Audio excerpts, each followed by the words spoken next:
네, 안녕하세요. 서울 와북 페스티벌 행사에 함께 해주셔서 고맙습니다. 저는 오늘 행사 진행을 맡은 박태근이라고 합니다. 네, 반갑습니다. 네, 이번 와북 페스티벌은 다정함으로 길을 묻다라는 주제로 이루어지고 있는데요. 책과 더불어서 이 모든 분들과 환대의 공간을 만들어 보고자 기획된 행사로 알고 있습니다. 그 중에서 오늘은 저희가 개, 고양이, 또 식물 이렇게 비인간 존재라고 불리는 다양한 생명들의 이야기를 또 환대하는 자리라고 생각이 되는데요. 오늘 이야기 함께 나눠주실 두 분을 차례로 소개해 드리겠습니다. 우선 제 옆에는 번역가이자 또 작가로도 활동하고 계신 박산호 작가님 나와 계십니다. 인사 부탁드릴게요. 안녕하세요. 번역하고 글 쓰는 박산호라고 합니다. 오늘 이렇게 비 오는 일요일 아침에 힘들게 와주신 여러분과 같이 이야기 나눌 수 있어서 너무 기쁘고 감사합니다. 오늘 재미있게 얘기 나눠보아요. 네, 그리고 저로부터 먼 쪽에 계신 분은 임이랑 작가님이시고요. 아무튼 식물 많은 분들이 기억하실 텐데요. 디어 클라우드 멤버로도 활동하고 계신데 이제 최근에는 식물 관련된 이야기를 전해주시는 커뮤니케이터로도 왕성하게 활동을 하고 계세요. 박수로 환대해 주시고 또 소개 부탁드립니다. 네, 반갑습니다. 임일왕입니다. 굉장히 여러 가지 일을 하는 사람인데요. 뭐 음악을 하기도 하고 책을 내기도 하고 그랬는데 일단 오늘은 식물을 굉장히 많이 키우는 사람으로서 이 자리에 앉아 있습니다. 네.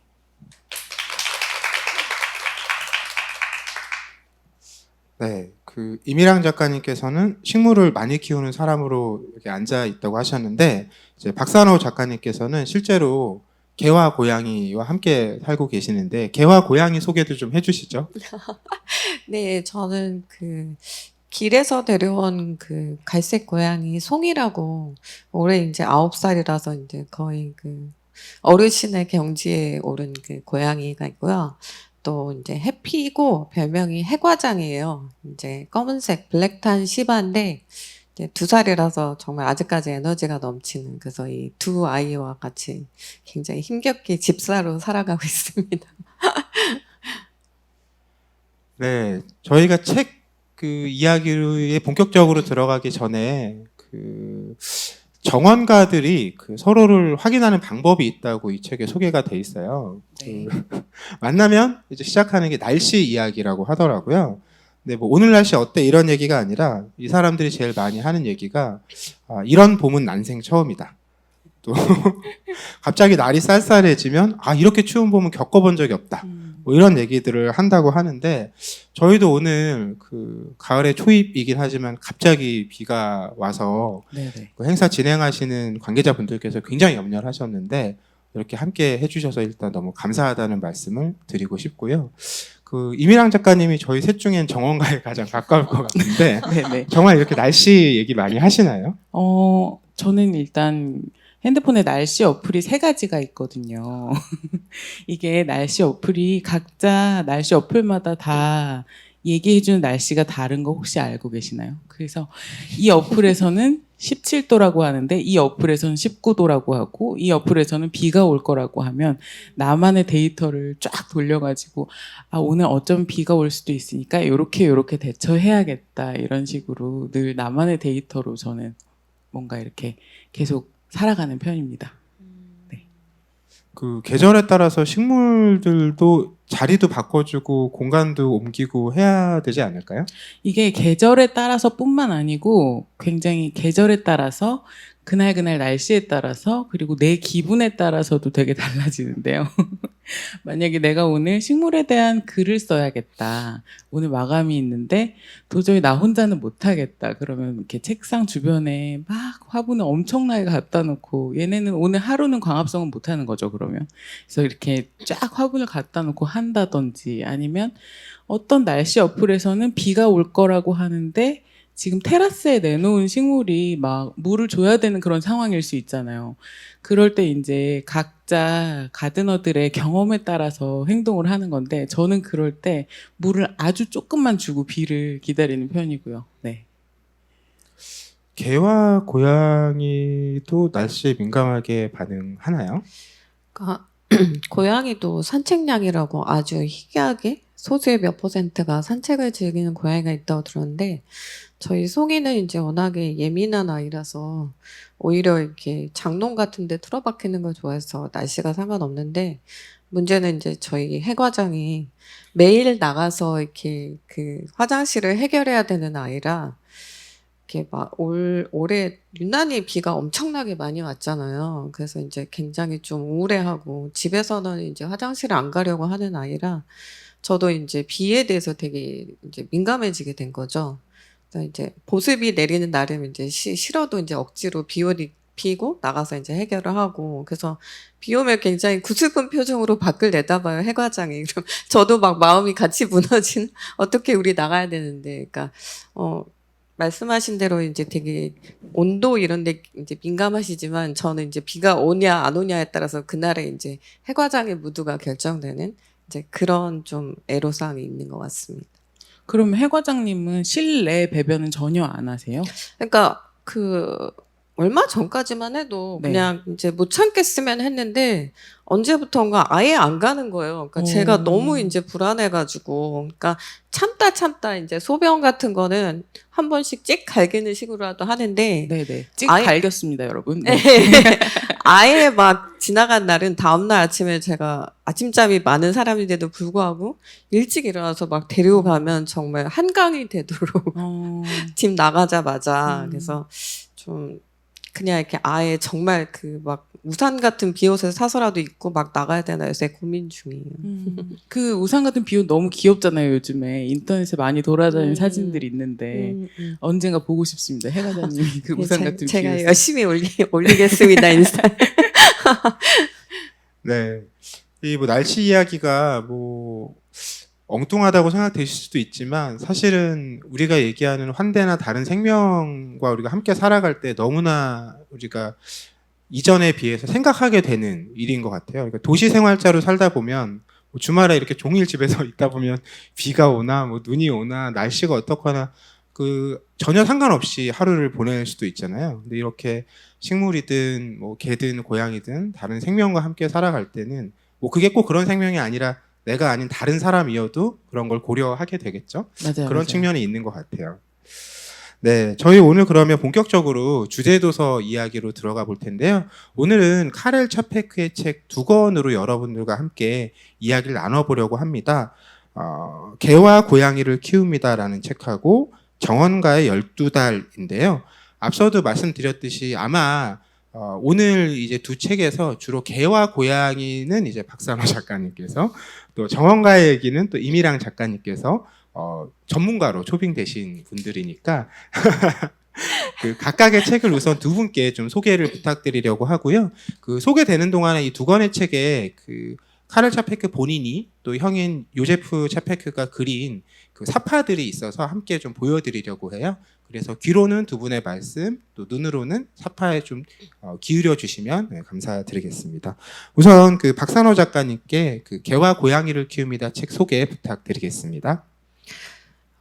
제가 처음에 이제 고양이와 먼저 살게 되고 그 다음에 이제 개와 같이 살게 된 지 2년이 됐는데 그러면서 자연스럽게 아마 아이를 키워보신 분은 아실 거예요. 아이가 뭐 돌이 되고 2살이 되고 3살이 되면 그 같은 연령대 아이들을 길거리에서 보면 이렇게 자석처럼 시선이 빨려가는 것처럼 저도 이제 그 두 아이와 같이 살다 보니까 개나 고양이에 관련된 책이나 영화나 뭐 다큐멘터리 같은 걸 보면 되게 관심이 많이 가게 되더라고요. 근데 그런 저도 이제 미처 이 책이 있다는 걸 몰랐었는데 이번 이제 와우북 페스티벌을 계기로 개와 고양이를 키웁니다라는 이 책을 읽게 되고 너무 좋았어요. 이 차페크라는 작가가 그 체코를 대표하는 작가인 건 알지만 그건 되게 추상적인 명사잖아요. 어느 나라를 대표한 작가고 글이 뛰어나다는 것과 이제 이 사람의 글을 실제로 읽고 그것도 이제 제가 가장 좋아하는 주제인 개와 고양이에 대해서 쓴 글을 읽게 되는 건 굉장히 느낌이 달랐고요.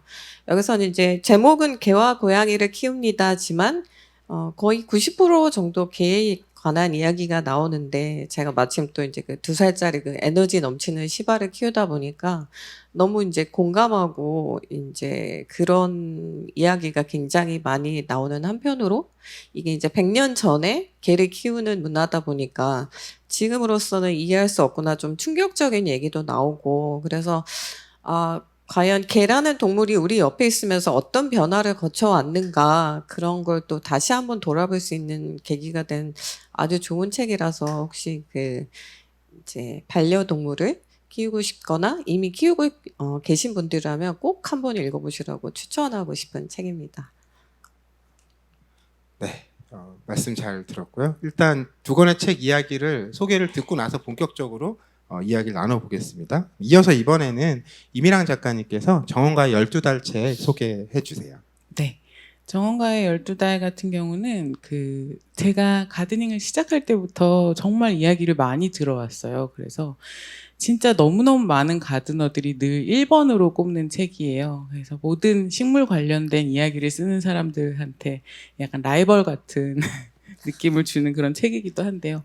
일단 라이벌은 이렇게 높을수록 좋잖아요. 그렇죠? 그래서 카렐 차페크가 글을 썼고 요제프 차페크가 그림을 그렸는데 창작자로서 굉장히 부러운 게 한 명의 나를 정말 잘 아는 일러스트레이터가 계속 내 글에 맞는 그림을 그려준다는 게 저는 정말 너무너무 부럽거든요. 네. 근데 그림이랑 글이 정말 딱딱 잘 맞아가지고 그 톤이 뭔가 굉장히 담백하면서도 쿨하면서도 근데 어딘가 위트를 놓치지 않는 그런 톤이 굉장히 좋고요. 신문에 연재했던 글들이랑 그리고 비공개로 썼던 글들을 모아서 1929년에 출간을 한 작품인데 이 첫 책장에 인간은 손바닥만한 정원이라도 가져야 한다. 우리가 무엇을 딛고 있는지 알기 위해선 작은 화단 하나는 가꾸며 살아야 한다. 이런 부분이 있어요. 근데 너무너무 공감하거든요. 이 문장 제가 썼으면 좋겠는데 이미 쓰셔가지고 너무 아쉽고요. 근데 정말 너무 공감하는 얘기고 이 문장이 이 책을 완벽하게 설명하는 거 아닐까 싶습니다. 정말 그 제목 그대로 정원가의 12달을 1월부터 12월까지 그리고 중간중간에 이런저런 팁도 나름대로 심어 놓으셨어요. 그래서 굉장히 흥미로운 책 아닐까 싶습니다. 네, 뭐 카렐 차페크는 이제 소설가로도 널리 알려져 있고 특히 한국에서도 최근 몇 년 동안 SF가 인기를 끌면서 또 재조명, 또 이렇게 재평가 받기도 한 작가이기도 한데요. 워낙 다양한 글을 썼고 그런 맥락 속에서 오늘 이야기 나눌 두 권의 이제 에세이 여러분들이 읽어보시면 아마 되게 요즘 에세이와 비슷한 어떤 느낌들을 받으실 수 있을 것 같아요. 또 일상에서 자신의 얘기 또 거기서 느껴지는 어떤 사회 구조나 또 세상의 흐름에 대한 통찰들 이런 것들이 아주 유쾌하면서도 위트 있게 담겨 있는 두 권의 책인데요.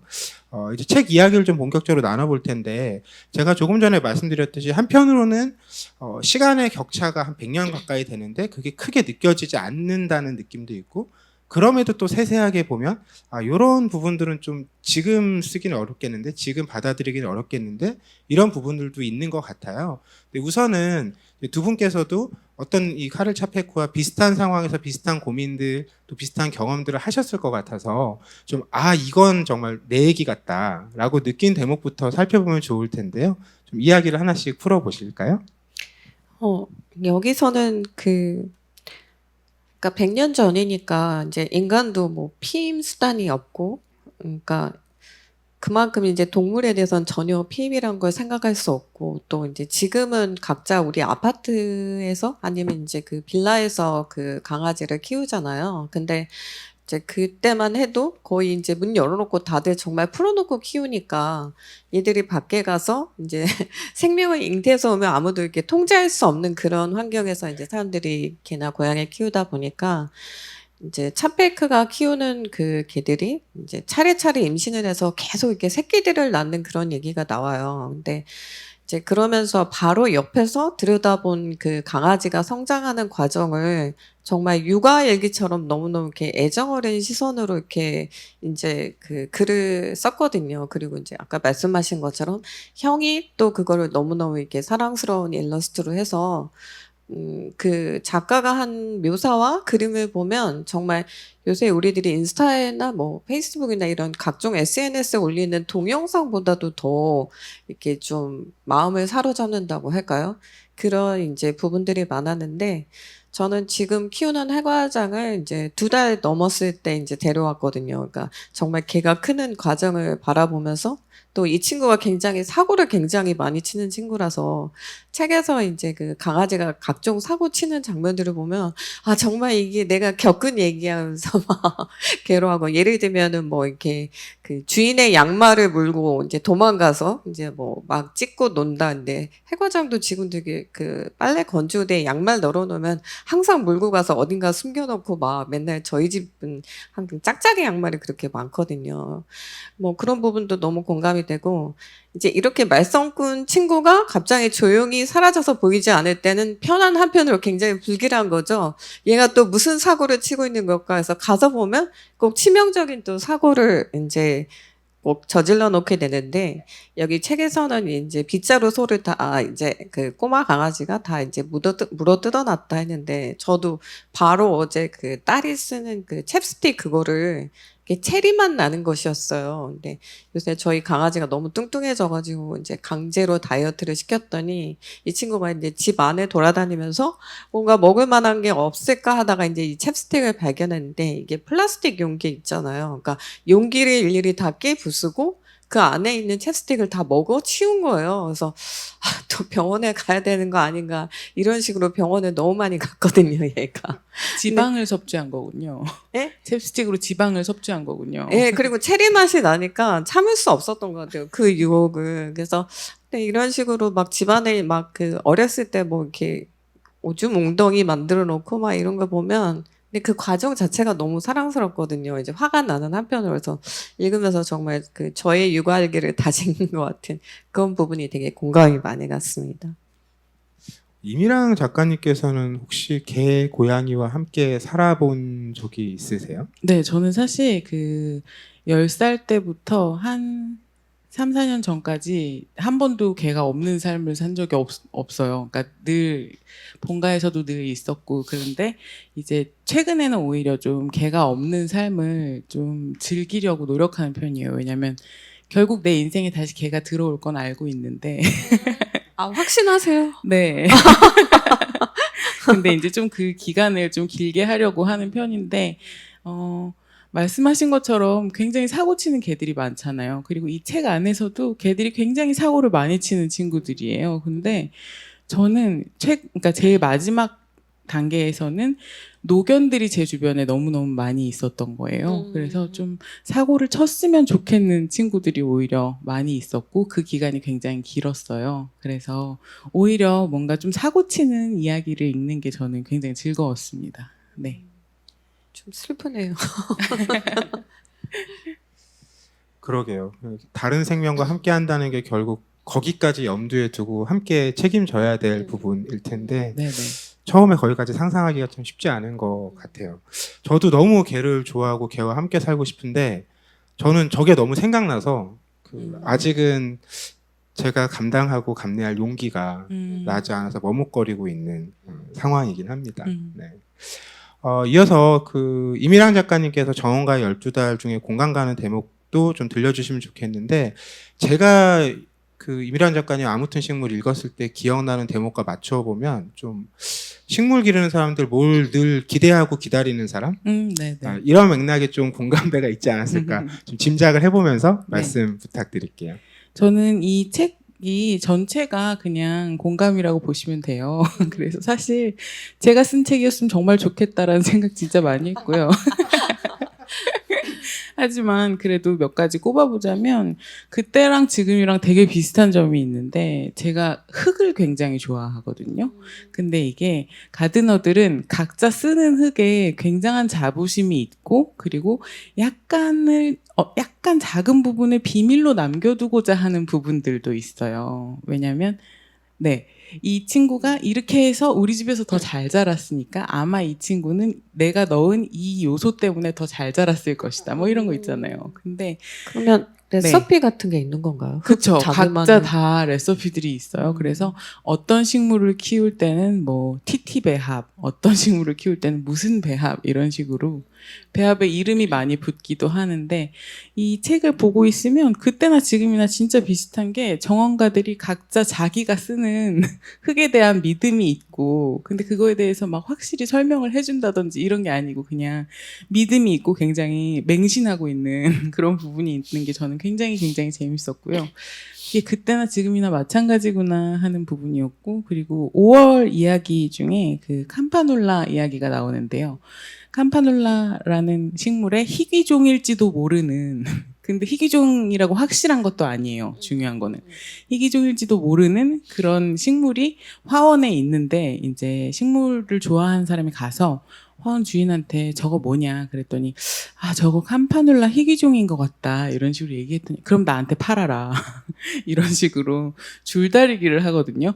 팔아라 안 된다 팔아라 안 된다 계속 이런 걸 하는데 지금 사람들도 굉장히 희귀종에 대한 열망이 크거든요. 그래서 그 돌연변이들이 있잖아요. 근데 사실 식물의 세계에서는 굉장히 재밌는 게 돌연변이가 굉장히 각광받고 사랑받는 게 너무 재미있는 점인데 그런 돌연변이일까봐 이제 팔아라 안 된다 한 거죠. 그래서 그런 점들도 굉장히 재밌었어요. 지금 2022년에도 희귀종을 내가 더 이렇게 개발하고 싶고 내가 접목시키고 싶고 이런 정원가들이 굉장히 많으니까요. 네. 그건 좀 궁금하더라고요. 저는 정원가의 삶을 경험해 보진 않았는데 근래 뭐 정원 책들도 많이 나오고 있잖아요. 아마 100년 전과 지금이 크게 달라지지 않은 대표적인 것은 정원가가 일하는 모습 아닐까 싶은데 네, 맞아요. 생각보다 자동화된 기계가 많지 않다는 음, 느낌이 드는데 어떤가요, 실제로는? 사실 굉장히 아날로그적인 취미잖아요. 제 삶에서 가장 아날로그적인 취미인데 자동화된 기계들이 굉장히 많이 있어요. 사실은 뭐 알아서 물을 준다든지 온도 습도를 재서 뭐 어플로 알려준다든지 이런 기계들이 굉장히 많이 있는데 근데 그 이제 한 5개에서 10개 정도 키우시는 분들 얘기고 정말로 과몰입해서 200개씩 키우는 사람은 모든 화분을 다 그렇게 비싼 장치로 이렇게 둘러싸게 할 수 없잖아요. 그래서 조금 많이 키우는 사람들, 그리고 이미 좀 키우는 거에 인이 백인 사람들의 이야기는 아닌 것 같고요. 네. 그리고 저는 이 책에서 또 재밌었던 부분이 있는데, 그런 부분이 있어요. 카렐 차펙이 그 구근을 사와요. 구근이 뭐냐면, 알뿔이라고 영양을 이미 저장을 하고 있는 거예요. 그래서 여러분들이 봄에 보시는 뭐 튤립이나 히아신스 이런 것들이 구근 식물들이거든요. 근데 구근을 사와서 집에 있는 화분에 하나씩 심기 시작하는데 심다 보니까 구근이 모자란 거예요. 아, 화분이 모자란 거예요. 그래서 화분이 모자라면 이제 화분을 사와야 되잖아요. 구근을 심어줘야 되니까. 그래서 화분을 이제 사오는데 화분을 사와서 또 심다 보면 이제 구근이 모자라고. 구근은 모자란데 이제 흙도 많이 남아있고 화분도 많이 남아있으니까 그러면 어떻게 해야 되죠? 그쵸. 당연히 이거는 구근을 사와야 되는 거거든요. 그래서 구근을 심다 보면 또 어떻게 되죠?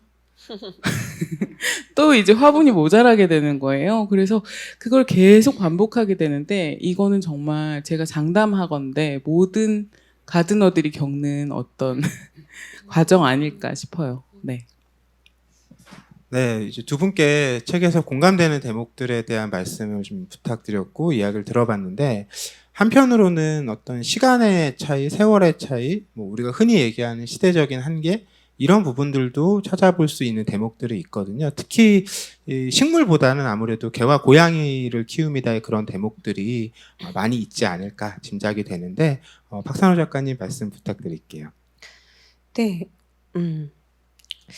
그러니까 차이가 느껴졌던 부분은 이제 이 책을 읽어보셨던 분들은 이미 이제 가장 강렬하게 느끼셨던 포인트일 것 같고, 앞으로 또 이 책과 만날 분들도 이제 좀, 이거는 뭐지? 하고 놀라게 될 부분이 있는데, 이제, 이 차페크가 개를 처음 키워서 그 이제 강아지가 밖에 나와서 임신해서 새끼들을 이제 대책 없이 막 나눴을 때 처음에는 이제 얘들을 어떻게 해야 될지 모르니까 다른 사람들한테 부탁해서 이제 이 새끼들을 처리를 하게 돼요. 그러니까 처리라는 게 이제 죽이게 되는 거죠.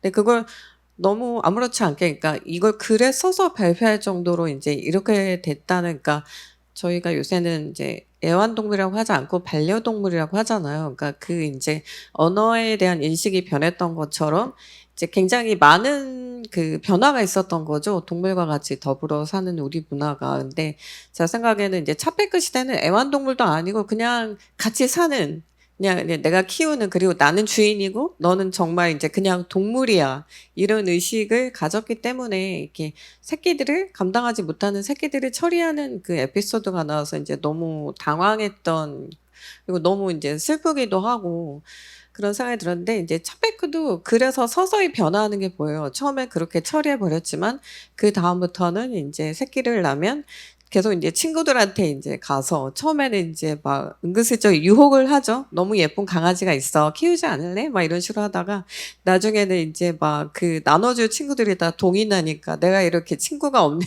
인간인지 몰랐다 이러면서 이제 무슨 동호회 무슨 종교 단체라도 나가서 친구를 만들어서 얘네들을 보내야 되겠다 이런 얘기가 나오는데, 그러면서 이제 좀 약간 찡한 부분이 있었는데, 그러니까 동물을, 그러니까 아이를 키우는 거는 그냥 키우는 건 누구나 할 수 있지만 이 아이의 마지막까지 같이 지켜줄 그런 사람을 찾는 게 나의 의무다. 이게 되게 뭉클했고, 그러니까 요새도 이제 반려동물이 이제 새끼를 낳으면 지인들이나 이렇게 심사를 해서 보내시는 분들이 많잖아요. 왜냐하면 나한테 너무 소중하고 예쁜 아이인데 이 아이가 가서 어떤 무서운 일을 당할지 모르니까. 그래서 그러니까 그게 변하기도 하고 안 변하기도 한 차이 같고, 또 하나는 이제 그 차페크가 이제 순종에 대한 집착이 굉장히 이제 강렬하게 표현이 돼요. 특히 이제 테리어 종의 순종을 되게 집착하는데, 뭘 이렇게까지 집착할 일인가 싶으면서 또 한편으로 생각해 보면 아직도 우리는 이제 여전히 믹스견을 되게 이제 안 좋아하고, 유기견 중에서는 아무래도 이제 믹스견들이 더 많이 나오고, 또 특히 요새는 귀요움이 세상을 구한다고 하잖아요. 그래서 귀엽고 예쁜 애들은 굉장히 이제 사랑을 많이 받지만 이제 크고 뭐 나이 들고 병이 들고 이러면 또 많이 버려지고, 또 병원에 한번 가기 시작하면 또 버려지고, 이렇게 많이 버려지는 개들을 보면 과연 현대인들이 그때 100년 전의 사람보다 더 동물에게 이제 정말 제대로 이들을 대하고 있는가라는 질문에 있어서는 제가 자신 있게 많이 좋아졌고 더 좋아질 것이다라고 선뜻 대답이 안 나오는 거예요. 그래서 되게 이 책을 읽으면서 되게 좀 감정이 되게 묘해지는 그런 생각이 들었습니다. 이 책을 읽다 보면 좀 전에 이제 반려동물이라는 표현을 써주셨는데, 시대에 발맞춰서 아마 그 표현들을 대체로 이제 반려동물이라고 쓰고 있고, 아주 의도적으로 애완동물이라는 의미를 전달해야 될 때만 그렇게 소극적으로 쓰고 있거든요. 그러다 보니까 이제 반려동물과 그 당시의 어떤 그 동물에 대한 이해가 붙는 대목들이 읽다 보면 되게 어색한 느낌들을 자아내는 대목들이 있어요. 저한테 인상적이었던 부분은 반려동물의 생물학적 수준이 그 사회나 국가의 생물학적 수준을 이제 반영합니다. 근데 처음에 읽었을 때는 어떤 반려동물에 대한 어떤 사회적인 의식이나 혹은 뭐 복지나 대우 같은 걸 얘기한다고 당연히 생각하고 읽었는데, 이제 문장의 뒤를 읽어보니 어떤 품종에 대한 순수성, 그 얘기가 또 나오는 거죠. 그래서 이런 좀 격차들이 언뜻 보일 때 좀 그러니까 읽기로서 어떤 흥미로운 대목들이라는 생각도 들긴 했어요.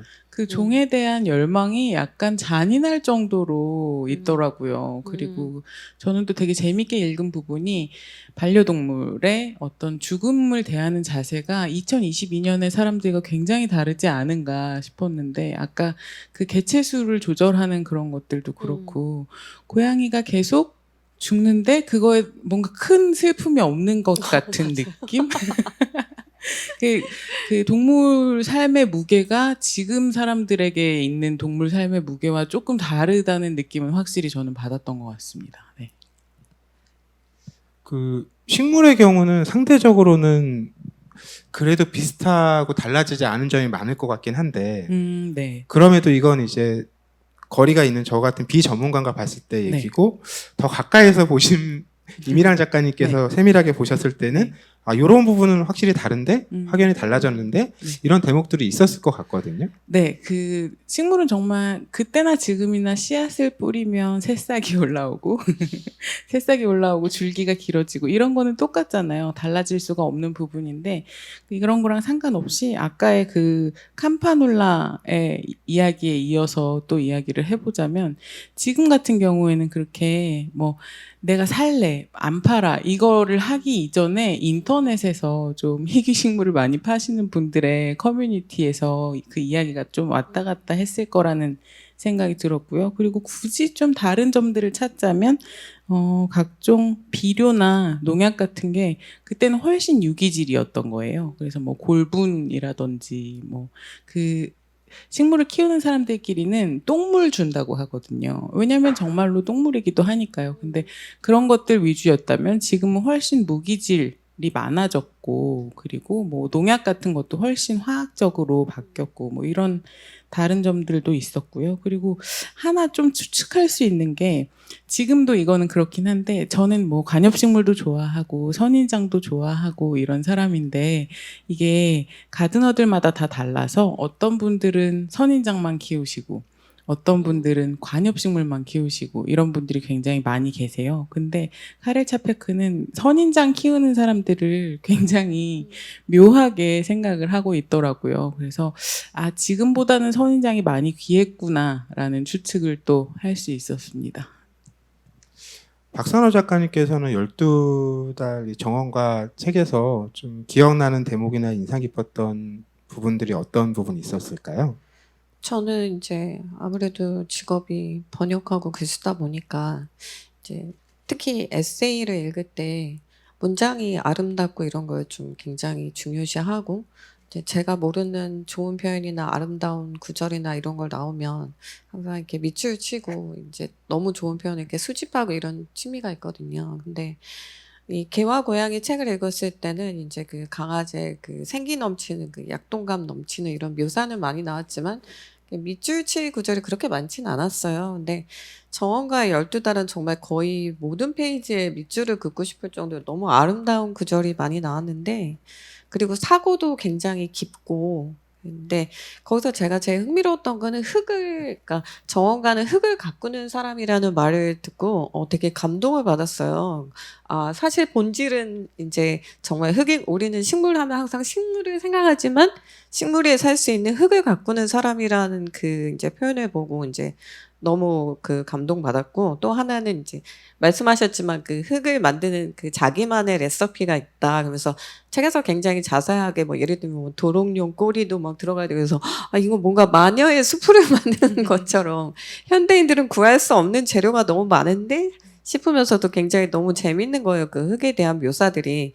이번에는 뭐 난로에서 나온 재도 막 긁어서 내야 되고 그래서 이거 현대에서는 절대 만들 수 없는 이런 성분이구나 해서 저는 그런 부분들이 굉장히 좀 100년 전이니까 더 흥미롭기도 하고 이런 부분들이 굉장히 좋았던 것 같습니다. 사실 근데 그 재를 긁어서 넣고 이런 것들이 다 정말로 흙에 좋은 역할을 하거든요. 뭔가 미생물 증진에 도움이 된다든지 최근에는 뭐 이렇게 훈탄이라고 해서 아니면 바이오차 이런 제품들을 사서 넣지만 그때는 이제 난로에서 직접 긁어서 넣는다든지 그런 거였죠. 그리고 그 흙에 뭐 뭔가가 부족하면 이파리에 다 티가 나거든요. 그래서 자기 흙을 뭔가 굉장히 영양이 가득 찬 그렇지만 너무 과잉 상태는 아닌 그런 상태로 가꾸는 것도 아무래도 마당에서 그리고 자기 정원에서 가드닝을 하는 사람들한테는 굉장히 중요했을 것 같아요. 네. 그렇게 집착하다 보니까 중간에 그런 대목이 나오죠. 정원가들에게는 세상 모든 어떤 그 재료나 존재 같은 것들이 이제 우리 집 그 정원 토양에 도움이 되느냐 도움이 안 되느냐 그런 뭐 뿌릴 수 있는 거 넣을 수 있는 것만 보면 다 그런 생각만 든다라는 그쵸, 것이 그쵸, 그쵸. 저걸 좀 넣으면 약간 알칼리성이 될 거야. 약간 이런 식으로. 오늘 저희가 이제 개, 고양이 또 식물에 대한 카렐 차페크의 이야기를 바탕으로 또 실제로 두 분 작가님께서 그 생명들과 함께 살고 있는 이야기도 나누고 있는데 그런 생명과 처음 만났던 대목에 대한 이야기도 나눠보면 좋겠어요. 카렐 차페크의 이제 개와 고양이 책에 보면 첫 대목에 이런 게 나오거든요. 인간이 개를 키우는 이유는 5가지가 있다.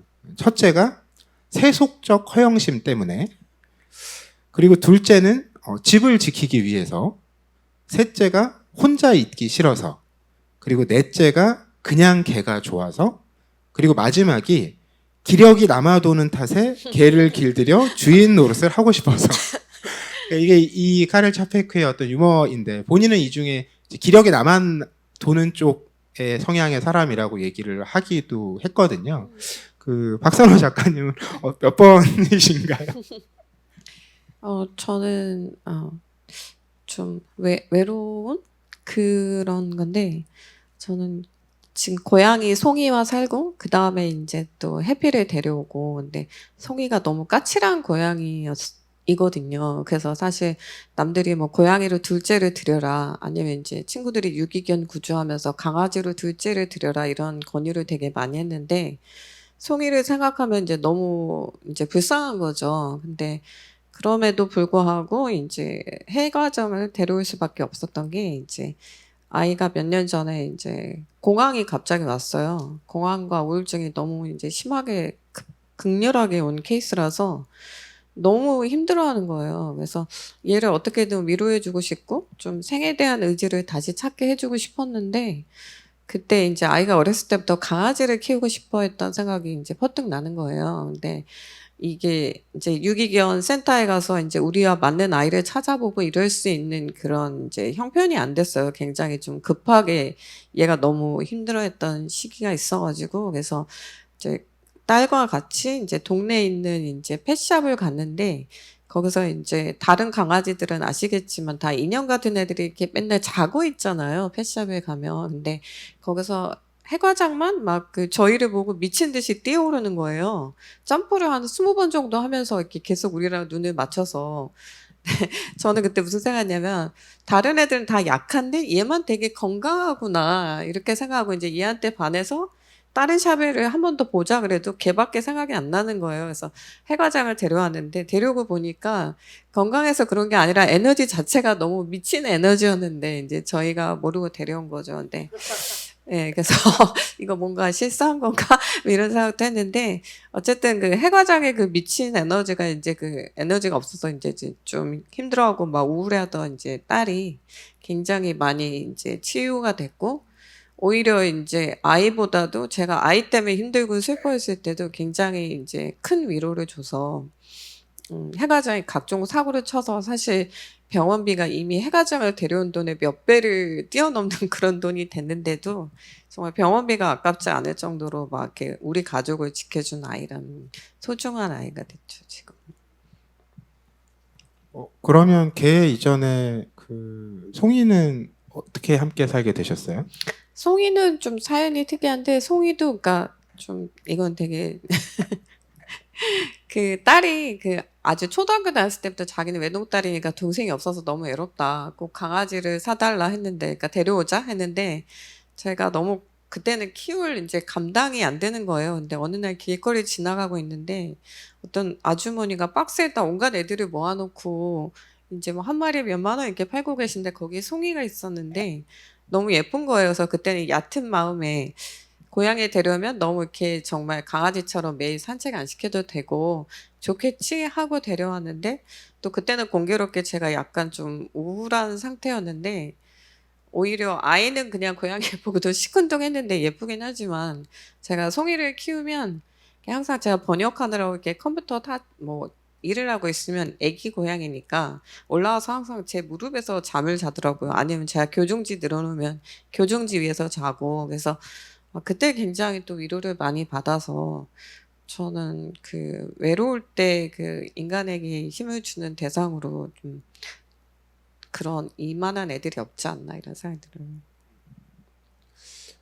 이미랑 작가님께서는 뭐 앞서 개와도 꾸준히 오랫동안 함께 살아오셨다고 네네. 하셨는데, 기억에 남는 어떤 개와의 첫 만남이랄지, 또는 식물에 본격적으로 빠지게 된 계기랄지, 네. 이런 이야기 들려주시면 좋겠습니다.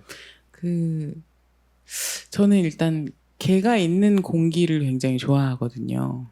개가 있기 때문에 좀 뭔가 웃기고 그리고 뭔지 모르게 약간 기분 좋은 그런 공기를 저는 굉장히 좋아하는데 저희 본가에서 제가 20살에 햄이라는 개를 처음 데리고 왔어요. 그 전에 일단 꼬리라는 다른 강아지가 있었고 근데 그 유기견인 친구를 그런데 어머니 친구가 수의사분이셔가지고 누가 병원에 버리고 갔는데 애가 너무 못 먹어서 좀 지금은 좀 안 됐게 생기긴 했는데 와서 보고 혹시 마음에 들면 둘째로 드리지 않겠냐 해서 제가 어머니랑 같이 병원에 갔는데 너무너무 작은 시추가 있는 거예요. 근데 시추 아실 거예요. 약간 발깔개 같이 생겼어요, 애들이. 털이 많이 나고 그리고 또 살도 좀 투실투실 쪄가지고 그게 또 되게 매력이거든요, 시추에. 근데 그 친구가 이미 다 큰 아이였는데 몇 살인지도 모르겠고 다 큰 아이였는데 이가 하나도 없고 왜냐하면 너무 작고 너무 말랐고 그러니까 얘를 뭔가 크게 키우지 않으려고 안 먹여서 키워서 뭔가 척추도 많이 휘었고 근데 그 와중에 또 너무 귀여운 거예요. 그래서 2kg짜리 다 큰 성견이 2kg인 게 말이 안 되는 거거든요. 사실 시추가 막 6kg, 8kg 이렇게 나가야 되는데 그래서 그 친구를 처음에 저희 집으로 데리고 왔었어요. 그래서 처음에 집으로 데리고 왔는데 밖에서 만났을 때는 뭔가 굉장히 나를 데려가 이게 있었거든요. 나를 너희 집으로 데려가 이게 있었는데 막상 집에 오니까 이 친구도 겁이 났는지 그때부터는 벽만 보고 앉아 있는 거예요. 집에 모서리에 앉아서 계속 벽만 보고 있는데 그거를 이제 가족들이 왔다 갔다 하는 시간에는 절대 움직이지 않고 벽만 보고 앉아 있다가 이제 가족들이 잠을 자러 가면 화장실에 간다든지 물을 조금 마신다든지 이런 걸 했었거든요. 그리고 밥도 누가 안 볼 때만 먹고. 근데 저희는 이게 좀 며칠 그러다 말겠지라고 생각했는데 이런 상태로 2년을 살았어요. 2년 동안 이 친구는 계속 벽만 보고 살았어요. 그래서 이런 상태로 2년이 지난 후에 이제 이 친구가 어느 날 가족들이 족발을 시켜 먹는데 평소랑 다르게 벽을 보고 있다가 이렇게 조금씩 힐끔힐끔 자꾸 보는 거예요. 평소엔 절대 안 봤거든요. 근데 그 족발 냄새가 굉장히 매력적이었는지 약간 힐끔 보고 안 본 척하고 이걸 계속 하더라고요. 근데 그래서 엄마가 저거 뼈 하나 줘보자고 그래서 살이 아주 조금 붙은 뼈를 이렇게 줬더니 슬쩍 와가지고 그거를 그때부터 먹기 시작해서 이제 그때부터는 저희 집에 굉장히 뻔뻔한 깡패 해미가 되었답니다. 네. 그래서 저는 그런 첫 기억이 있어요. 네. 아주 인상적인 기억이네요. 족발. 지금 제 코에도 지금 족발의 냄새가 저희가 곧 또 점심시간이 다가오기 때문에 굉장히 배가 고파지는 네, 상황이네요. 저는 개랑 고양이랑 살아본 적이 단 한 번도 아 진짜요? 네, 없고 식물 같은 경우도 주로 이제 식물을 뭐 선물로 왕왕 사람들이 주잖아요. 그쵸. 저는 그렇게 이제 식물들하고 살게 됐는데 네. 제가 또 의외로 그 식물을 전혀 죽이지 않는. 그래서 가끔 사람들을 만나면 물어봐요. 그때 자기가 줬던 그 식물이 잘 자라고 있냐. 그래서 이름은 모르지만 잘 자라고 있다. 한 5, 6년, 6, 7년 이렇게 된 식물들도 있거든요. 그래서 제 집에 있는 식물이지만 10개 정도 화분이 있는데 큰 것도 있어요. 벵갈 고무나무도 있는데 하나 빼고는 다 선물로 받은 것들입니다. 재능이 있으신 거 아닌가요? 맞아요, 맞아요. 네. 그러니까 벵갈 고무나무도 사실 굉장히 잘 죽는 식물이긴 해요. 그 저도 생각해봤어요. 제가 무슨 특별한 재능이 있나 생각해봤는데 그렇다기보다는 이제 그 사람들의 얼굴이 그 식물을 볼 때 이렇게 아련아련 같이 보이니까 아 이거를 참 죽였다가는 나중에 그 사람을 볼 면목이 없겠구나. 잘 길러내야 되겠다. 이런 의지가 작동한 결과가 아닌가 생각해봅니다. 굉장히 사회적인 노력이 들어간 어떤 식물 키우기 같네요. 근데 이 식물을 죽이면 내가 그 사람도 죽이는 거다. 뭐 이런 건 아니잖아요. 근데 일단 식물들 같은 경우는 이렇게 기본적으로 아무 이야기도 안 듣고도 잘 키우시는 분들이 계시더라고요. 그리고 저는 맨날 흙 얘기하고 다니고 비료 얘기도 하고 다니고 막 되게 테크니컬한 요소에 대한 이야기를 열심히 하고 다니지만 제가 여기에 계신 그 누구보다 더 많이 죽이거든요. 진짜요? 네, 저는 뭔가 아직도 위로가 진짜 많이 돼요. 아직도 진짜 많이 죽이고, 왜냐면 저는 또 약간 실험하면서 키우는 편이어서, 이 식물이 뭐 녹소토에선 어떻게 자랄까, 뭐 동생사에선 어떻게 자랄까, 이런 식으로 그 생육 그 단계를 보고 싶어서.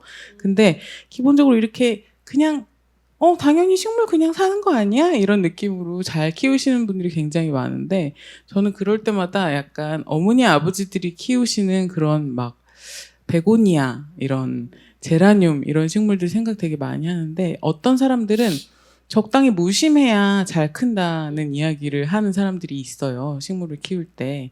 무심해야 물도 너무 많이 주지 않고 그냥 자기가 자기의 시간을 보내도록 그냥 놔두는 그런 무심함이 필요하다라는 이야기를 하는 건데, 저 같은 경우는 되게 끊임없는 관심을 줘야 오히려 잘 큰다라고 생각하는 편이거든요. 근데 그 중간에 어딘가에서 나랑 맞는 식물 양육법을 찾는 게 또 굉장한 재미이고 중요한 일 아닐까 싶습니다. 네. 저희가 지금 뭐 개, 고양이, 식물 이런 생명들과 만나는 이야기를 좀 나눠봤는데 이제 주로 이제 인간이 그 생명들을 어떻게 만나는지에 대한 얘기였잖아요. 근데 한편 생각해 보면 개와 고양이를 키웁니다라는 책 제목에서도 알 수 있듯이 또 박찬호 작가님은 경험도 하셨을 텐데 그 개와 고양이의 만남도 있을 것이고 또 다른 식물들끼리의 만남이라는 것도 상상해 볼 수 있을 거잖아요. 이 차페크의 책에서는 개에 대한 고양이의 생각을 단적으로 두 글자로 표현하는데 경멸이다. 정말 경멸. 뭐 그런 거죠. 고양이 입장에서 봤을 때 개를 보면 어떻게 저렇게 나이를 먹고도 혼자 독립적인 생활을 하지 못하고 이렇게 사람들에게 계속 이렇게 치근덕대고 또 본인의 감정을 감추지 못하고 이렇게 차분하게 점잖게 감추지 않고 저렇게 직접적으로 계속 드러낼 수밖에 없는가, 이런 존재는 문제가 있지 않나, 막 이런 생각을 했다고 차페크가 상상했던 것 같은데 실제로 그 작가님 댁에 있는 개와 고양이의 만남은 어땠나요?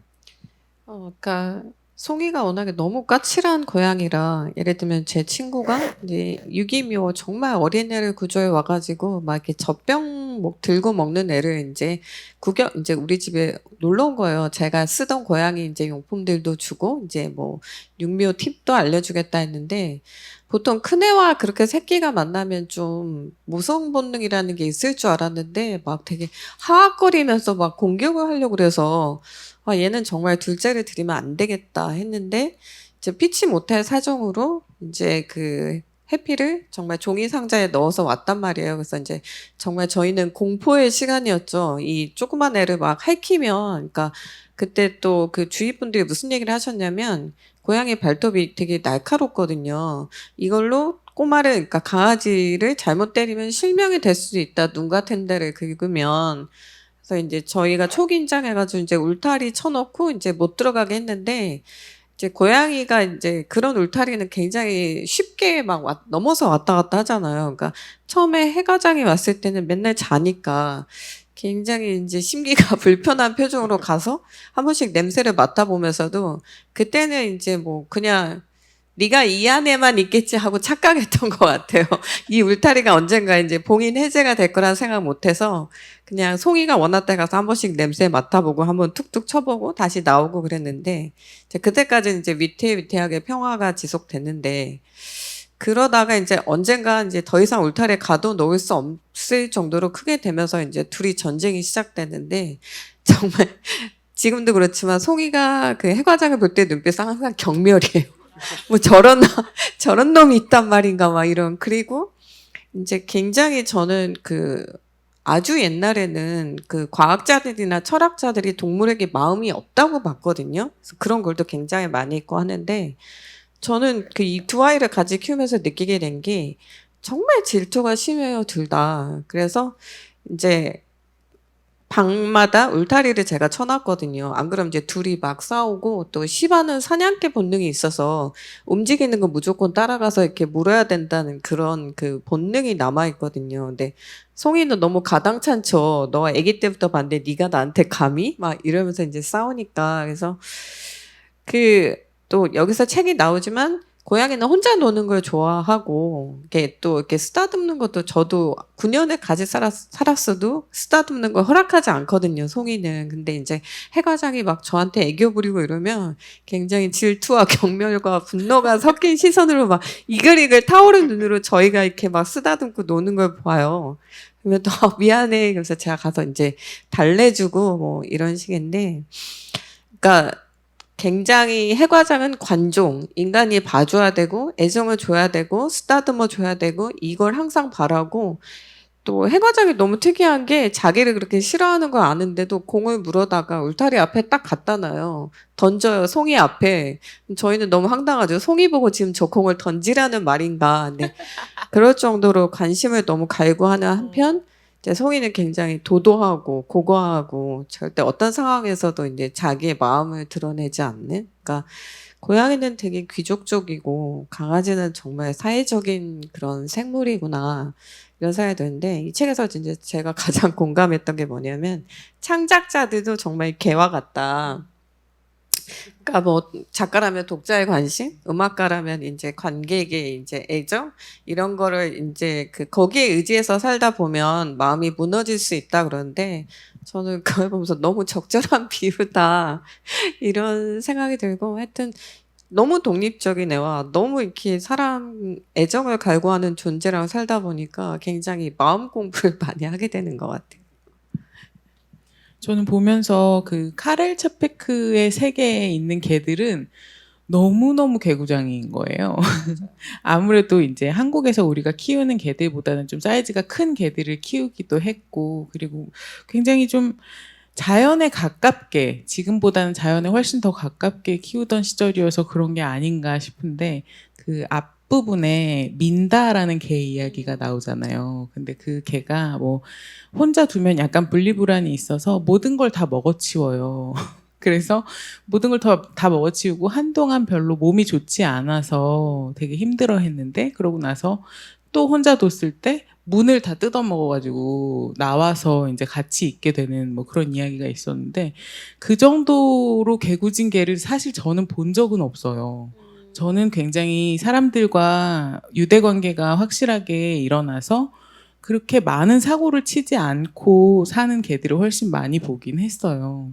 어떠세요? 개구진 개들 많이 보셨어요? 개는 개구지지 않으면 개가 아니다라는 생각을 저는 갖고 있는데, 저도 그렇게 생각해요. 네네네. 근데 그 개구짐의 정도가 문을 뜯어가지고 나올 정도의 개구짐은 저는 경험하지는 못했어요. 저는 그 사는 집이 전세인데 문자 그 밑에 귀퉁이 뜯어서 먹어가지고 네네네. 거기다 이렇게 그 막 식초 같은 것도 뿌려놓고 이럴 정도로 해가자면 못 먹는 게 없거든요.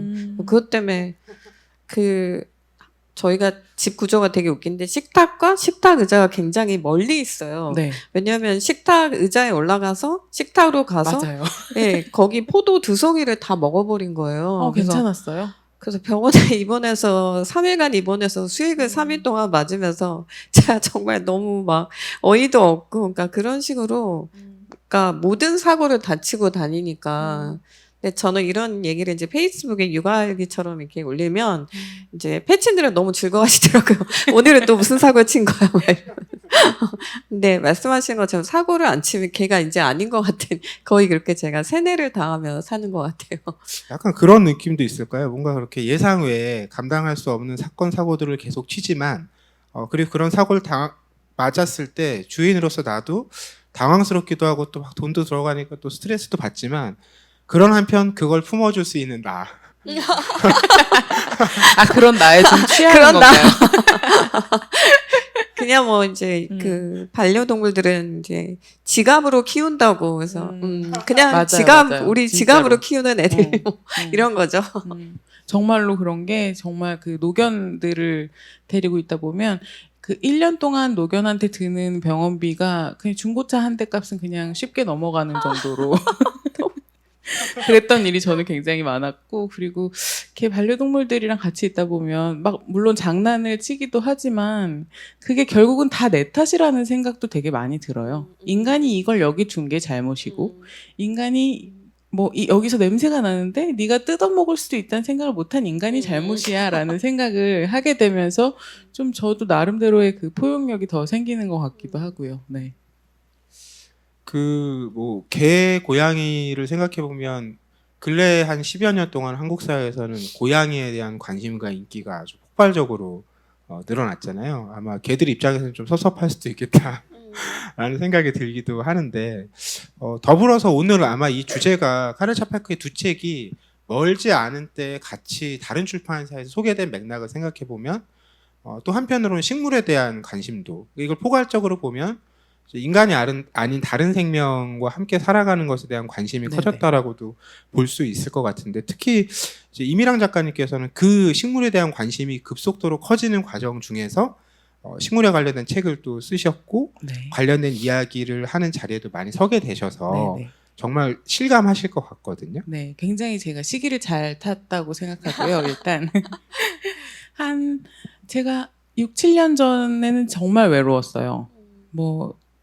식물을 키워? 우리 고모부도 좋아하셔. 막 이런 거 있잖아요. 우리 할머니도 난 키우시는데 막 이런 거. 제가 식물 좋아한다고 하면 상대방의 동공이 싹 흔들리는 순간이 있었거든요. 근데 그게 조금은 이제 메이저한 그런 취미 중에 하나가 됐고, 그리고 저는 사실 그 코로나가 오면서 식물이 훨씬 더 메이저해졌다고 생각을 해요. 전 세계 식물 시장이 정말로 코로나와 함께 굉장히 많이 성장하기도 했어요. 그래서 10,000원 하던 식물이 갑자기 10만 원 하게 되기도 하고.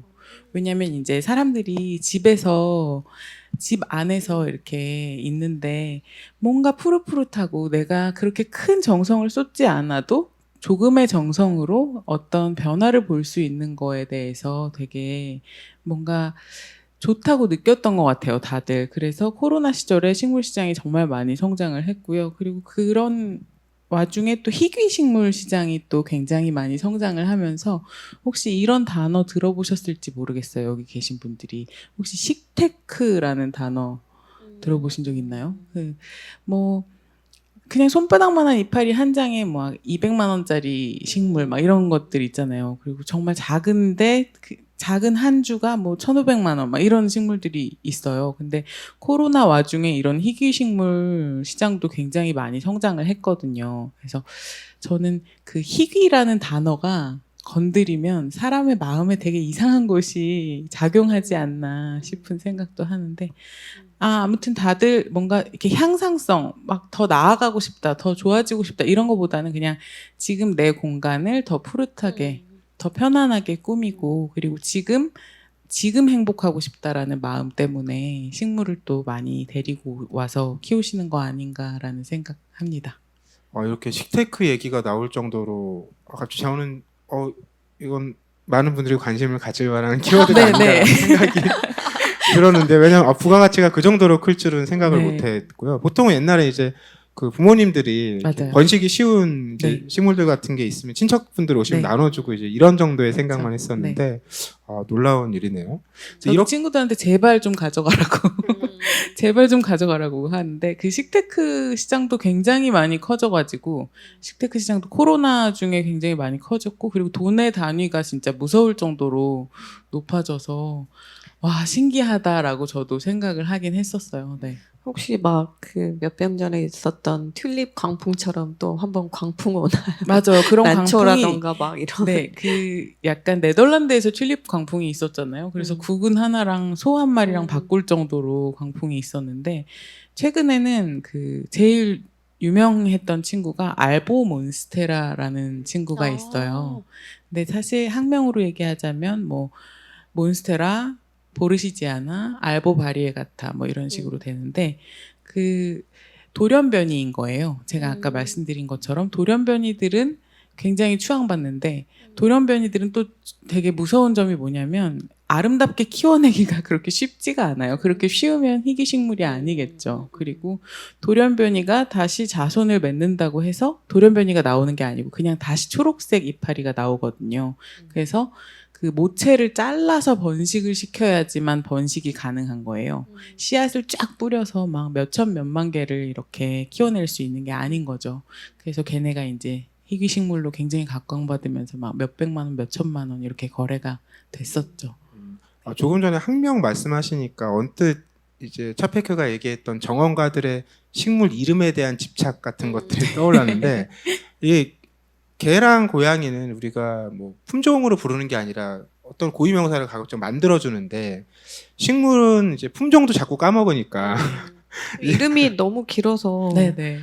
그러니까 약간 그걸 모르는 사람이 예를 들면 뭐 꽃가게에 가면 솔직히 네. 그러니까 그 화원이나 이런 데 가면 이름을 잘 모르는데 뭔가 전문적인 긴 이름이 나오면 그때부터 뭔가 주춤하게 되는 그런 것도 좀 있는 것 같아요. 근데 이것도 약간 개판인 부분인데 유통명이라는 게 있어요. 기본적으로 유통명이라 그래서 뭐 만약에 어떤 이파리를 가진 식물을 우리가 힘의 몬스테라라고 부른다면 이 친구의 학명은 사실 뭐 테트라스퍼마라고 따로 있거든요. 그리고 몬스테라 패밀리가 아닌 친구들이 몬스테라로 불리고 있고 앞에 히메라는 일본어가 붙어서 또 불리고 있고 이런 식으로 유통명이랑 학명이랑 꼬인 일이 정말 정말 많이 있어요, 사실. 네. 제가 여쭤보고 싶었던 게 그래서 식물을 많이 기르는 분들은 네. 저희 같이 몇 개 못 기르면 품종 정도로만 부르잖아요. 그리고 집에 와서 누가 물어보면 그 답도 하기가 힘든데 실제로 식물을 이렇게 많이 또 매니아처럼 기르시는 분들은 네. 개와 고양이의 이름을 붙여주듯이 네. 식물에도 그렇게 구분들을 하시는지 궁금해요. 그런 분들이 계시더라고요. 정말로 이름을 붙여서 부르시는 분들이. 근데 저는 그런 종류는 아니고요. 그런 종류의 인간은 아니고 저는 그냥 예, 뭐 이런 식으로 하는데 근데 요즘에 되게 신기했던 게 식물 이름이 뭐 아까 말씀드린 것처럼 알보 몬스테라 뭐 보르시지아나 바리에가타 이런 식으로 약간 외계어 같잖아요. 그래서 요즘에 그 새로운 막 10살 이런 초등학교 남아들이 공룡 이름 외우는 것처럼 식물 학명 외우는 걸 되게 재밌어 하는 친구들이 있다고 하더라고요. 그래서 그런 것도 저도 되게 재밌다고 느꼈습니다. 아니, 박산호 작가님은 식물 혹시 기르세요?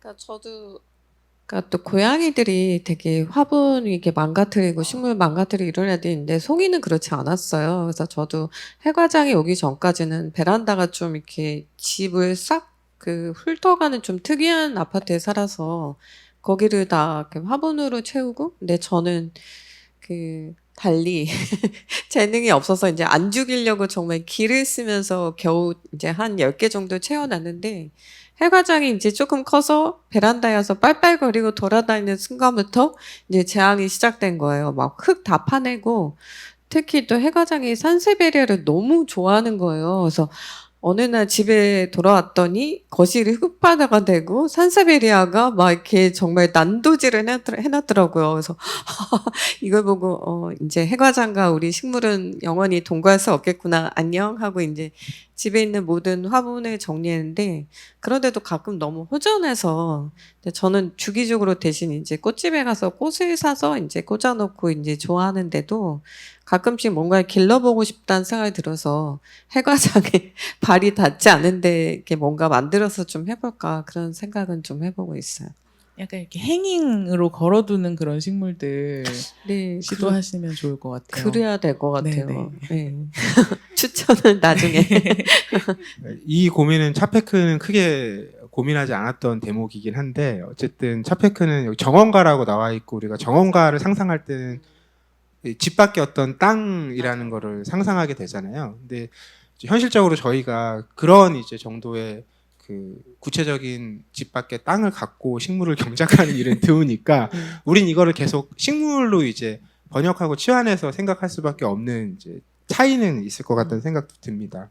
근데 그럼에도 저희가 오늘 이제 시작할 때 날씨 얘기로 시작했지만 그 식물을 기른다라는 건 결국 계절의 변화와 깊게 맞닿아 있을 수밖에 없고 이 정원가의 12달이 그래서 1월부터 시작해서 12월까지 이제 매달 정원가가 고민하는 것, 정원가가 맞닥뜨리는 상황 이런 것들을 차례대로 전달해 주는데 한편으로 보면 매달 하는 일이 같고 왜냐면 매달 바빠요. 네. 할 일이 없는 적이 없고요.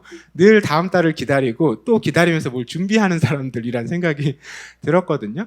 또 한편으로 보면 또 세세하게 달라지는 것들에 대해서 매달 생각하고 해야 될 일들이 달라지는데 제 기억에는 이제 우리가 10월이잖아요. 10월은 봄이 시작되는 첫 달이라고 하더라고요. 그러니까 우리는 이제 가을이 오면 뭐 추수를 하고 수확을 하고 나면 이제 겨울 동안에 농한기라고도 하고 이제 쉰다고 생각하지만 그때부터 또 봄이 시작된다라고 정원관 얘기하던데 두 분도 이제 그 1월에서 12월 얘기 읽으시면서 뭐 꼭 정원가가 아니라고 해도 우리 삶의 흐름과 모습하고도 맞닿는 장면들이 있잖아요. 좀 공감 갖고 인상 깊었던 달들이 있으셨을 것 같아요.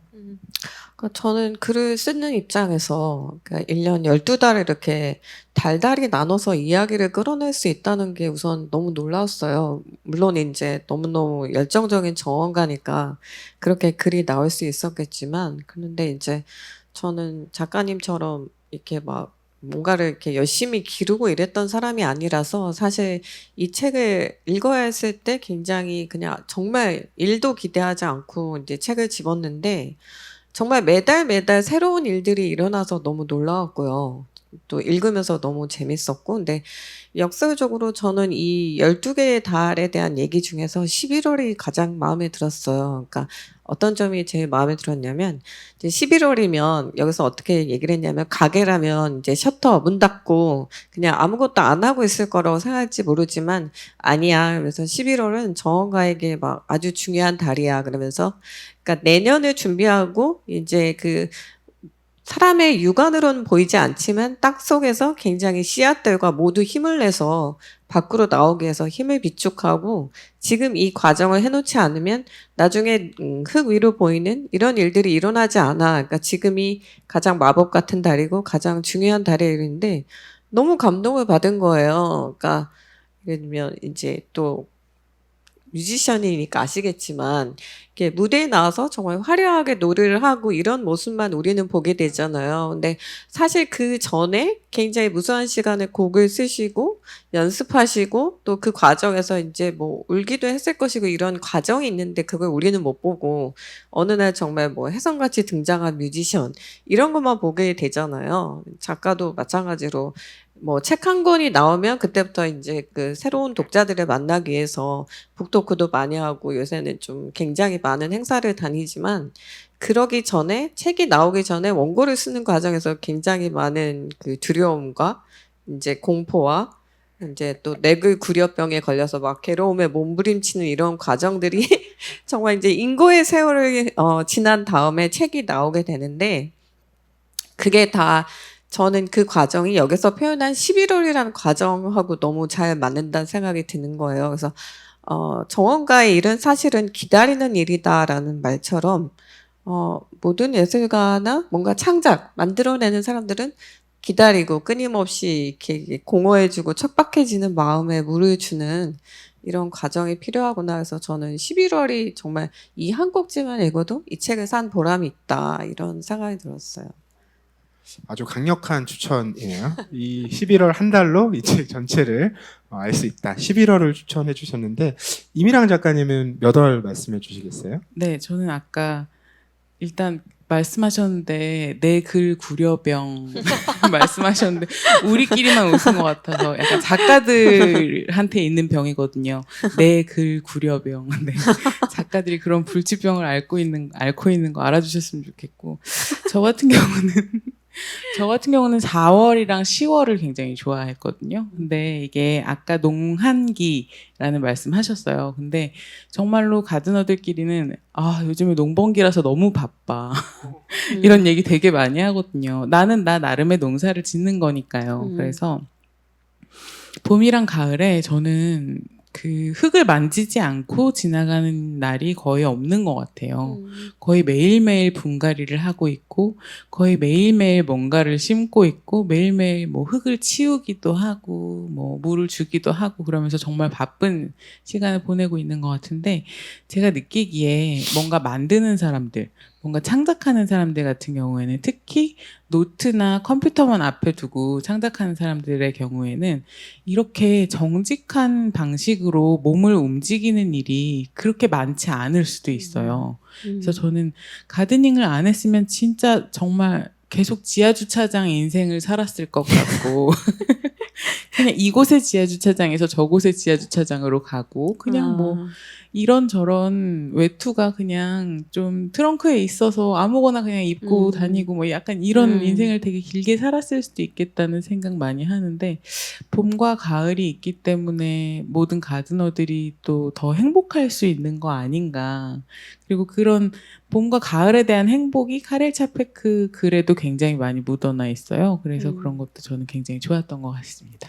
네. 제가 궁금한 게 하나 있는데, 그러니까 아까 말씀하셨지만 걔가 이렇게 사고를 많이 쳐서 이제 힘들 때도 그런 걸 그럴 때 지갑을 열 수 있는 나에게 감탄한다 뭐 이런 얘기 나왔지만 사고를 치면서도 굉장히 얘들과 살아서 가장 행복한 순간은 이렇게 걔 눈동자가 되게 순하잖아요, 여러분. 근데 이제 정말 까만 구슬 같은 눈으로 저를 바라볼 때가 있어요.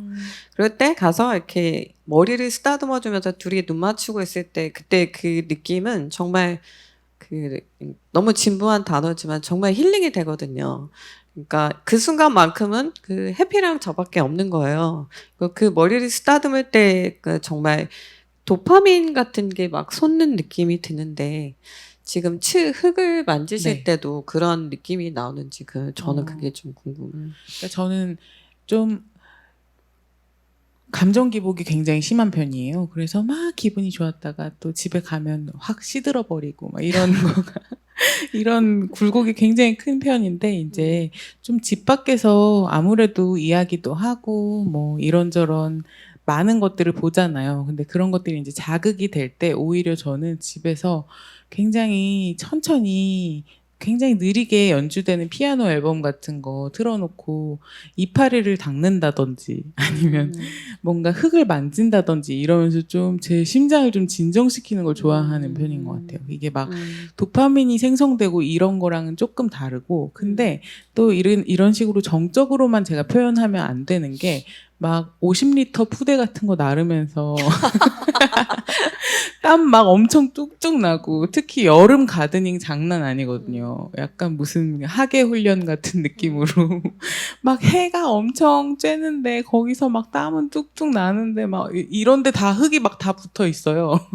여기에 흙이 왜 있는지는 모르겠는데 근데 막 바람이 계속 불고 그러니까 아무래도 저는 근데 집 밖에서 가드닝 하는 걸 더 좋아해서 흙을 더 마음껏 쓸 수 있으니까 좀 테라스에서 가드닝을 많이 하는 편이어서 그래서 굉장히 정적인 순간도 있고 그리고 또 막 정말 훈련 같은 순간도 있고 그런 것 같습니다. 네. 저는 12달 중에 두 분이 언급하지 않은 달 하나를 말씀드리고 싶은데 8월 얘기가 역시 유럽인가라는 생각을 했는데 알겠어. 그렇게 매일 가꾸고 할 일도 많고 한데 8월에는 장기 휴가를 그래서 정원을 직접 돌보지 못하니까 이제 다른 사람들에게 부탁을 하는데 부탁할 수 있죠. 그럼 도움을 나눌 수 있고 거기서 이제 끝나야 되는데 그 사람을 믿지 못하는 거예요. 그러니까 맞아요. 뭐 날이면 날마다 전화를 해서 야 이거는 잘 줬냐 지금쯤 이거 챙겨야 되는데 너 그거 보고 온 거 맞냐 이런 것들을 계속 얘기하는데 저 비슷한 경험이 있었거든요. 이제 장기 해외 여행 같은 거 가면 뭐 고양이들 한 며칠 정도니까 그냥 집에 있고 이제 밥 주고 이제 배변만 처리해 주는 정도를 친구들에게 부탁을 많이 하잖아요. 그래서 몇 번 했는데 어느 날 이제 그걸 하고 나서 집을 이제 정리하고 가려고 했는데 그 요즘에 왜 그 스마트 스피커 같은 거 있지 않습니까? 거기서 갑자기 너무 네, 갑자기 친구의 목소리가 이것도 해야 돼! 막 이런 건가요? 이제 다 했니? 라는 목소리가 들리는데 너무 깜짝 놀랐고 지켜보고 있다. 그러니까요. 내가 이렇게 신뢰받지 못하고 있나 좀 자괴감도 들고 나중에 한 소리 했던 기억이 났는데 이 책의 8월을 보면서 너무 그때 장면이 떠올랐어요. 네. 근데 그 캠이 있다는 거 알고 계셨어요? 그 기계가 있다는 건 알고 있었지만 그걸 지켜보고 있을 줄은. 네, 저를 보고 있을 줄은 몰랐죠. 네. 정말 다행이라고 생각했어요. 제가 혼자 있을 때도 스스로를 잘 지킬 수 있는 사람이어서 특별히 무리가 되는 행동을 하지 않았고 필요한 행동들만 했고 무리를 일으키지 않았다. 이렇게 정원가 12달 여러분들 1월부터 쭉 살펴보시면 아마 저희가 나눈 얘기 말고도 여러분들께도 또 이렇게 맞닿는 대목들이 충분히 있을 거라는 예상이 돼서 꼭 책 한번 만나보시길 권해드리고요. 이 정원 삶을 얘기를 하다 보니까 그런 생각도 들더라고요. 요즘에 뭐 5도 2촌이라는 말이 유행이라고 해요. 그러니까 5일은 도시에서 살고 이틀은 시골에서 살고.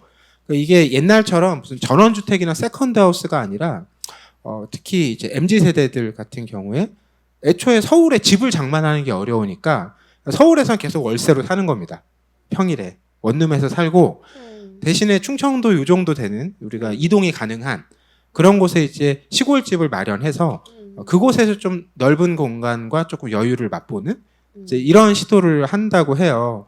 저 최근에 뭐 금요일엔 시골로 퇴근합니다 이런 책도 나왔던 기억이 나는데 가끔 그 충청도의 여러 도시에 가면 실제로 홍보물도 많이 붙어 있어요.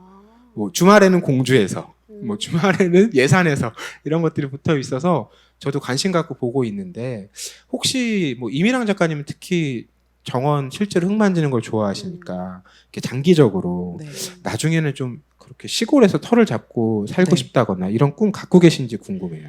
네, 제가 항상 이런 질문을 받으면 저는 무조건 서울에서 마당에 있는 집에 사는 것이 저의 장래 희망입니다라고 이야기하곤 했어요. 진짜로 그게 장래 희망이기도 하고. 근데 현실을 조금 직시하자면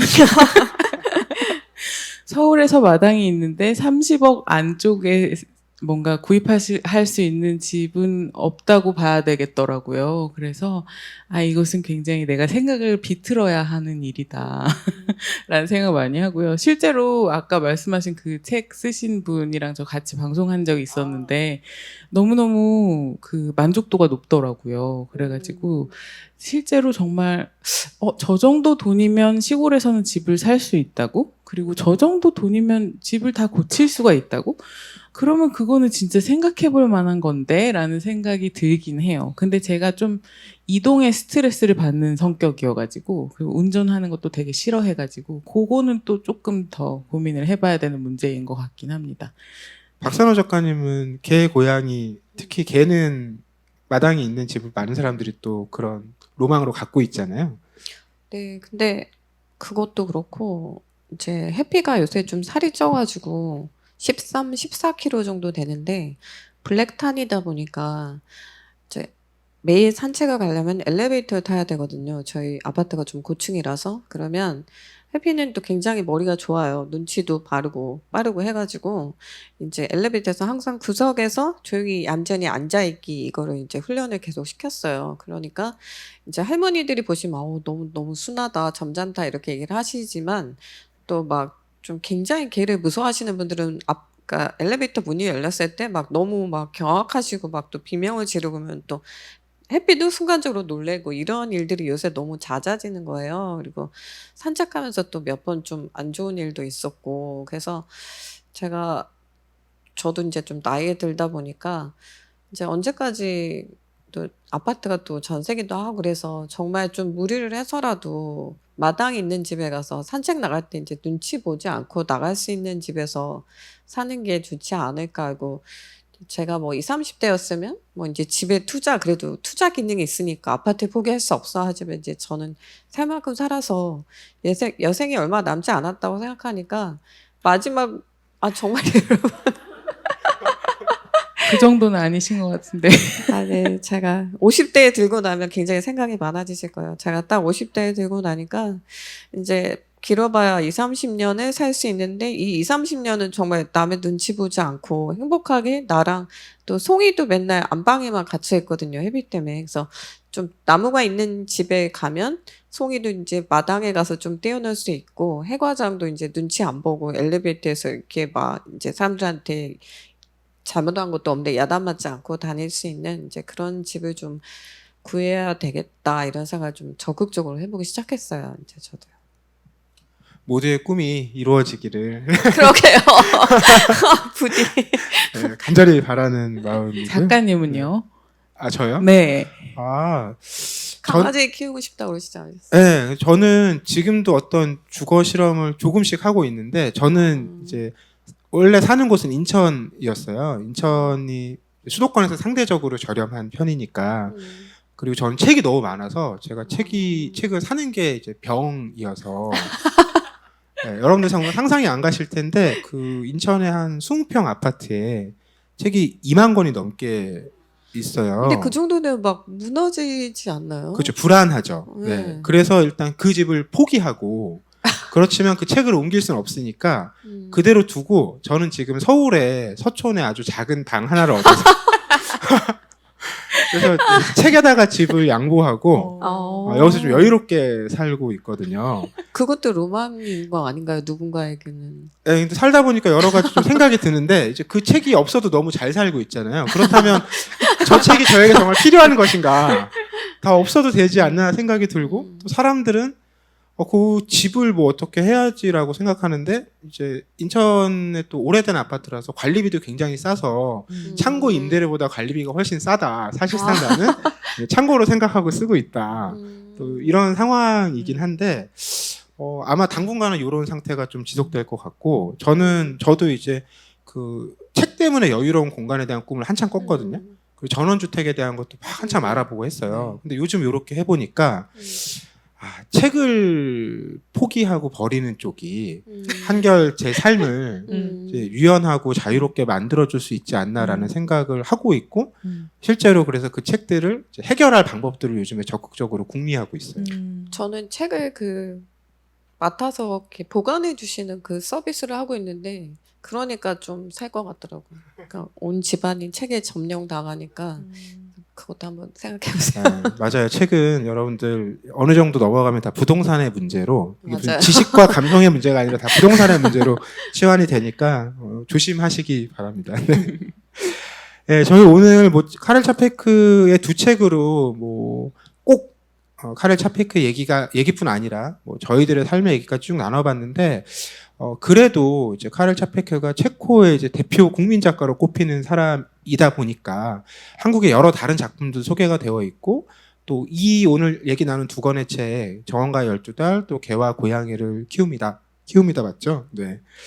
두 권의 책으로 그 카렐 차페크를 만나 보시겠지만 이 작가에 대한 좀 더 많은 기대, 매력 이런 것들도 전해드리면 좋겠어서 두 권의 책을 통해서 두 작가님께서 만난 카렐 차페크라는 사람, 이 사람은 어떤 사람일 것 같다. 요 얘기 잠깐 나눠보고 이제 마무리하면 좋을 것 같습니다.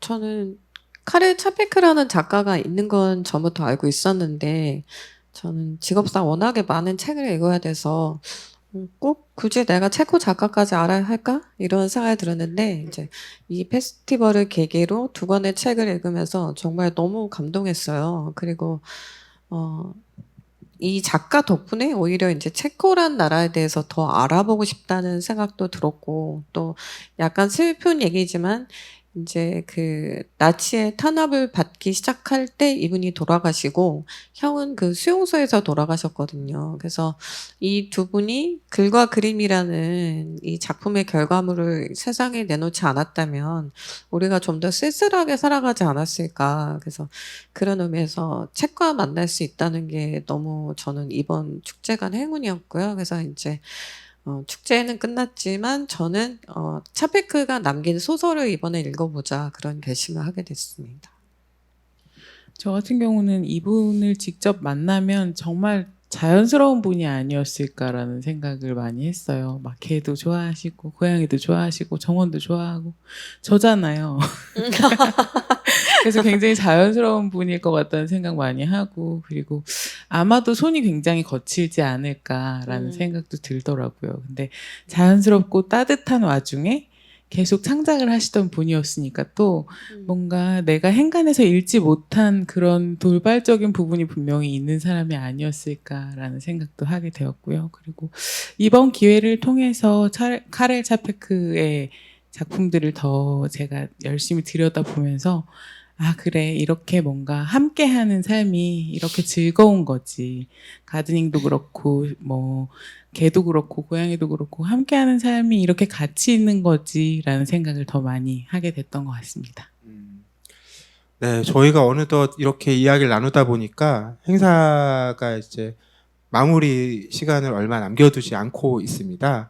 그래서 이제 남은 시간은 오늘 함께 자리해 주신 여러분들과 이야기 나누는 기회를 가져보고자 하는데요. 뭐 관련해서 이 책이나 혹은 두 작가님께 질문 전해주셔도 좋겠고요. 또는 뭐 오늘 이야기 관련해서 함께 나누고픈 본인의 재미난 경험담 같은 것들도 나눠주셔도 좋을 것 같아요. 이렇게 손 들어서 의사표시를 해주시면 진행자분께서 마이크를 전달을 해주실 겁니다. 오늘 말씀 되게 감사히 잘 들었고요. 저도 식물을 되게 좋아해서 예이. 키우고 관엽식물을 너무 좋아해가지고 잘 키우고 있는데 아직 흙을 선택을 하지 못했어요. 그래서 어떤 흙을 좀 추천해 주실 수 있는지 좀 궁금해가지고. 네, 저는 네. 일단 그 본인에 대해서 잘 알아야 되는 게 되게 중요하다고 생각하거든요. 내가 물을 자주 주는 걸 좋아하는 사람인지 아니면 물을 최대한 늦게 주는 걸 좋아하는 사람인지를 선택을 하신 다음에 알아보신 다음에 그 다음에 흙을 좀 무겁게 쓸지 아니면 가볍게 쓸지를 결정하시면 되는데요. 김문환이어가지고 늘 추천을 해드리는 흙 같은 경우는 한아름상토라는 흙이 있어요. 근데 진짜 김문환이에요. 근데 막 이제 생활용품점에서 파는 흙보다는 조금 가벼워서 식물들이 과습으로 죽는 일이 좀 줄어들 수 있는 그런 흙이니까 그런 무난한 흙부터 시작하셔서 뭐 이것도 섞어보시고 저것도 섞어보시고 그러면서 점점 나를 더 알아가면 좋지 않을까 생각합니다. 네. 아까 그리고 저 앞에 분도 네. 제일 앞에 줄에 손 들어주셨어요.